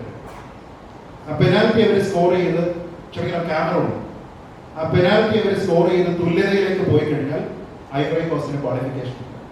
അപ്പൊ ഐവറി കോസ്റ്റിലുള്ള ആൾക്കാർ മുഴുവനും TV സ്ക്രീനുകളിലേക്ക് നോക്കി നിൽക്കുകയാണ്. ആ നോക്കി നിൽക്കുന്ന സമയത്ത് എടുക്കുന്ന പെനാൽറ്റിക്ക്, കളിയുടെ അവസാന മിനിറ്റിൽ എടുക്കുന്ന പെനാൽറ്റിക്ക് പോസ്റ്റിൽ ഇടിച്ച് പുറത്തേക്ക് പോകുന്നു. ഇവിടെ സമനില മാനേജ് ചെയ്തിരിക്കുന്ന ഐവറി കോസ്റ്റ് ലോകകപ്പിന് ക്വാളിഫൈ. ആ നിമിഷത്തിൽ ഡിഡിയർ ഡ്രോപ്പ് ചെയ്തത് മാധ്യമങ്ങളുടെ മുന്നിൽ വന്ന് രാജ്യത്തിനോട് പറയുകയാണ്, നമ്മുടെ രാജ്യത്ത് ആൾക്കാർ ഇങ്ങനെ ഈസ്റ്റും വെസ്റ്റും സൗത്തും നോർത്തും കണക്കെ സിവിൽ വാറിലാണ്. പക്ഷെ ഈ ഒരു നിമിഷത്തിൽ നിങ്ങൾ എന്താണ് ആഗ്രഹിച്ചത്? നമ്മുടെ രാജ്യം അത് ഒന്നിച്ചു നിൽക്കണം, അത് ജയിക്കണം, അത് ക്വാളിഫൈ ചെയ്യണം. അദ്ദേഹത്തിന്റെ ആ ഒരു പ്രഖ്യാപനത്തോടു കൂടി ഐവറി കോസ്റ്റിലെ സിവിൽ വാർ ഇല്ലാതെയാവുകയാണ്. അപ്പൊ അത്തരത്തിലുള്ള സ്വാധീന ശക്തി ഒരു കായിക താരത്തിന്, അതേപോലെ തന്നെ ഒരു സിനിമാ താരത്തിനുണ്ട്. നമുക്കറിയാം നമ്മുടെ നാട്ടിലുള്ള പല ചിന്തകളെയും ഏത് രീതിയിലാണ് സ്വാധീനിച്ചത്.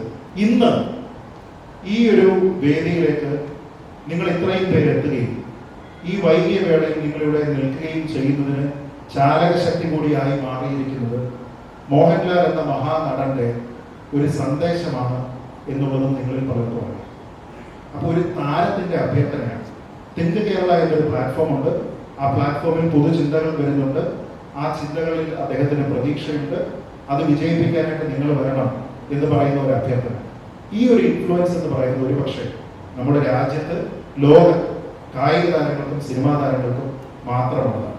അങ്ങനെ പുതുചിന്തകളുമായി പുതു സമീപനങ്ങളുമായി നമ്മുടെ ലക്ഷ്യങ്ങളുമായി ചേർന്ന് നിന്ന് നമ്മുടെ തലമുറകളെ, വരും തലമുറകളെ ഒക്കെ തന്നെ പ്രചോദിപ്പിക്കാനും നിരന്തരമായിട്ടുള്ള ഒരു സ്വാധീന ശക്തിയായി മാറാനും ശ്രീ രമേഷ് പിഷാരടിക്കും ശ്രീ അഭിലാഷ് പിള്ളയ്ക്കും ഫിലിം ഫ്രട്ടേണിറ്റിക്കും സാധിക്കട്ടെ എന്ന് പ്രത്യാശിച്ചുകൊണ്ട്, ആശംസിച്ചുകൊണ്ട് ഈ ചർച്ച വൈൻഡപ്പ് ചെയ്യുന്നു.